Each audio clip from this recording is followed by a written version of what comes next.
Le constat que je fais et que l'on a partagé notamment au sein du CRSF, c'est le suivant. En fait, toutes ces réglementations, Bernard Pouille l'a également dit en introduction, elles répondent à des enjeux qui sont très légitimes, des enjeux de protection du consommateur, des enjeux de renforcement de la solvabilité des entreprises et des enjeux de transparence et de lisibilité de l'information financière. Alors on reviendra tout à l'heure sur la lisibilité.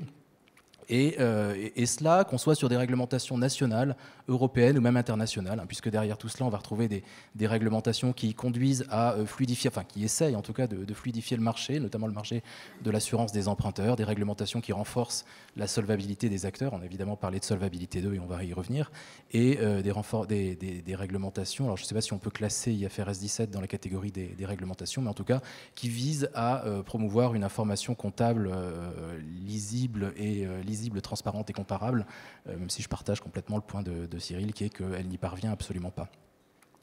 Comme vous le disiez tout à l'heure, Emmanuel, l'enfer est pavé de bonnes intentions, et ces bonnes intentions, en réalité, malheureusement, on ne les retrouve pas dans les réglementations telles qu'on a pu les observer ces dernières années. Et pour nous, il y a 3 raisons principales à cela. La première raison, c'est que ces réglementations, elles sont d'une complexité excessive. Je vous en donnerai quelques illustrations. La deuxième, c'est que ces réglementations, elles partent avec des intentions, des objectifs qui sont très clairs, aussi bien techniques que politiques, mais elles se perdent dans l'exécution. C'est-à-dire qu'entre l'intention initiale de solvabilité 2 et ce qu'il en ressort au final, eh bien, on ne voit plus exactement la même chose. Et le troisième point, c'est qu'elles sont l'objet d'un processus d'élaboration qui est extrêmement lourd, et assez peu participatif. C'est-à-dire qu'on est dans un monde aujourd'hui qui est extrêmement complexe, je pense qu'on le vit tous au quotidien, et dans le processus d'élaboration de certaines de ces réglementations, IFRS 17 en est l'archétype, eh bien, les professionnels que nous sommes, qui sommes finalement quand même les meilleurs connaisseurs des mécanismes et des arcanes comptables et de la manière d'expliquer les résultats de notre activité, eh bien, nous ne sommes consultés que dans un deuxième temps sur des choses qui sont déjà préconstruites. Et en fait, on est en réaction. Alors, si je reviens sur ces quelques points pour vous donner des illustrations et un peu plus précises, si on prend Solvabilité 2, en fait, pour revenir sur la complexité de ces normes, Solvabilité 2, c'est quoi? C'est une directive d'environ 150 pages, bon, c'est pas énorme, qui est complété par un règlement délégué. Alors le règlement délégué, c'est déjà un morceau un peu plus lourd, hein, c'est 850 pages de prescriptions, prescriptions qui sont à ce stade non complètement prescriptives, puisqu'il faut les compléter d'orientation de l'EIOPA, d'orientation du superviseur, et puis après, évidemment, tout cela est complété par des règles pratiques qui sont les échanges que l'on peut avoir avec notre régulateur. C'est compliqué de maîtriser tous ces éléments-là. Bon, IFRS 17 n'est pas non plus en reste. Hein. IFRS 17, ça n'est que 320 pages, mais heureusement, on est sur une norme qui est principle-based, donc on pourra l'appliquer comme bon nous semble, tant qu'on reste dans le cadre de ces principes. Alors, la beauté d'IFRS 17 en matière de simplicité, c'est que, et Cyril ne l'a pas dit, on est sur 3 modèles comptables différents. Donc, il faudra être capable d'aller expliquer à nos actionnaires et à nos investisseurs que eh bien, le résultat, selon qu'on est dans l'approche Variable Fee Approach, dans le modèle simplifié PA ou dans le BPA, excusez les acronymes, eh bien, il est déterminé plutôt par l'amortissement de la CSM ou un écart d'expérience. Autant vous dire qu'on ne va pas comprendre grand-chose in fine. Néanmoins, dans tout cela, il y a quand même une personne qui se détache, dont je voudrais quand même parler, qui est le nouveau héros de l'assurance, héros avec OS, qui est l'administrateur.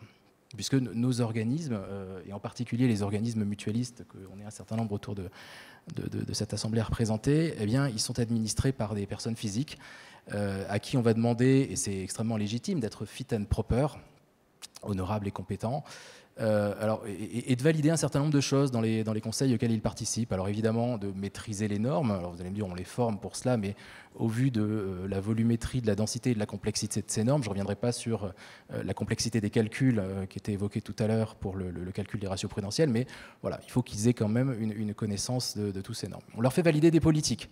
Alors, politique d'externalisation, on est sur des concepts à peu près clairs. Politique de gestion du risque actif-passif, alors déjà on revient sur des choses un peu plus complexes. Politique de provisionnement, etc. Il y en a une bonne quinzaine d'obligatoires, et puis à cela s'ajoutent les politiques propres. On va leur faire valider des rapports, le rapport actuariel, le rapport ORSA, etc., etc.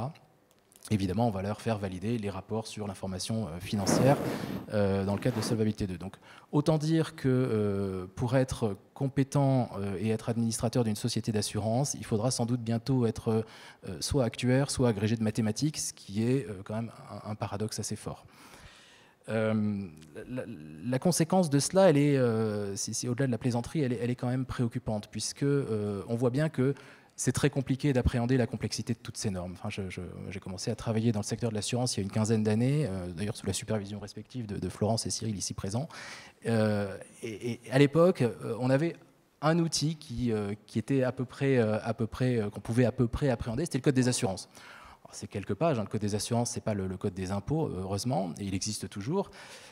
Aujourd'hui, notre régulateur fait un métier formidable parce que naturellement, il faut qu'il continue à maîtriser le code des assurances, mais il faut qu'il maîtrise en plus les règlements de l'autorité des normes comptables, Solvabilité 2, demain IFRS 17, DDA, PRIPS, etc., etc. Et donc on voit bien qu'on est entré dans un environnement où la complexité de nos normes est effroyable. Et on parlait tout à l'heure d'intelligibilité de ces normes, je pense qu'il n'est pas nécessaire de s'y étendre.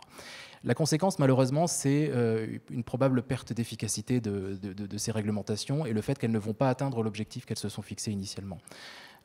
Puisque finalement, quand on est devant une telle complexité, l'approche naturelle vers laquelle on va tendre, c'est la fameuse approche tick the box, c'est-à-dire que je vais essayer de respecter à la lettre ces réglementations. Et ce faisant, eh bien, j'en respecterai vraisemblablement pas complètement l'esprit. Et c'est là tout le risque, c'est-à-dire qu'à vouloir respecter à la lettre ces réglementations, on va cocher des cases. Et en fait, on n'aura pas une sécurité plus importante pour autant. En revanche, ce que l'on aura de manière certaine, c'est des coûts supplémentaires, puisque évidemment, implémenter ces réglementations, ça coûte beaucoup d'argent. Solvabilité 2 a coûté énormément d'argent aux assureurs. IFRS 17 devrait être naturellement très significativement au-dessus. Et pour une efficacité qui n'est évidemment pas tout à fait au rendez-vous. Je vais citer deux exemples que je trouve extrêmement préoccupants. Le premier, c'est l'impact de Solvabilité 2 sur le financement de l'économie. Alors la France a longtemps été en pointe pour dénoncer l'impact de Solvabilité 2 sur les investissements en actions de la part des assureurs. Et c'est vrai, hein, quand on regarde l'évolution de la part des actions dans le bilan des assureurs, elle a quasiment été divisée par deux sur les 10-15 dernières années. Alors il y a un effet marché évidemment, mais néanmoins Solvabilité 2 n'y est pas pour rien. Puis un autre exemple, et donc en matière de financement pour l'économie, moi je m'interroge sur est-ce que c'est une bonne chose ? Évidemment, j'ai une opinion personnelle très claire là-dessus. Et le deuxième élément, c'est la volatilité qui était évoquée tout à l'heure. Est-ce que c'est normal qu'au mois d'août dernier, au moment où l'OAT 10 ans flirtait avec les moins 0,45%, est-ce que c'est normal qu'une compagnie qui était très solvable à un instant T soit immédiatement après dans une situation où elle doit augmenter ses fonds propres, s'agissant, enfin, littéralement toute chose égale par ailleurs, aucun changement opérationnel. Voilà. Est-ce que ça, c'est véritablement une réglementation qui est adaptée à un investisseur qui est un investisseur en général de long terme, hein, puisque la plupart des groupes d'assurance font à la fois de l'assurance vie et de l'assurance non-vie. Personnellement, je pense que non. Et le dernier élément que je voudrais mentionner, parce que c'est un des points positifs de Solvabilité 2, je trouve, c'est le processus de construction. Solvabilité 2, c'est une réglementation qui a mis une quinzaine d'années avant d'aboutir. Alors certes, la directive a été publiée en 2009, mais le processus, il a commencé au début des années 2000 et l'entrée en vigueur est intervenue en 2016. Et au cours de ces 15 dernières années, il s'est passé beaucoup de choses. Et on a eu notamment, un certain nombre d'entre nous s'en souvient, des études d'impact, les fameux QIS, qui ont permis au marché, qui ont permis deux choses. D'abord, ça a permis au marché de se familiariser avec la norme. Solvabilité 2, c'est une norme très complexe et ça nous a permis de nous y préparer. Et surtout, ça a permis de l'appréhender et ça a permis de mettre nos systèmes, nos modes de fonctionnement dans des formats qui nous permettent en 2016 finalement d'être passés à Solvabilité 2, alors avec tous les travers que ça comporte, mais de manière relativement sereine et relativement efficace. Ce qui n'est absolument pas le cas d'IFRS 17. IFRS 17, c'est une norme qui a été publiée en 2017, qui sera d'application 2021, 2022 ou 2023, on n'est pas encore complètement sûr, mais avec des études d'impact qui sont finalement quasi inexistantes, une concertation a priori de l'industrie qui est quasi inexistante. et des impacts qui sont pourtant extraordinairement forts. Donc notre troisième point, c'est vraiment celui-là, c'est la co-construction, l'implication au plus tôt des organismes d'assurance dans la réglementation. C'est quelque chose qui parfois manque un peu dans toutes ces réglementations.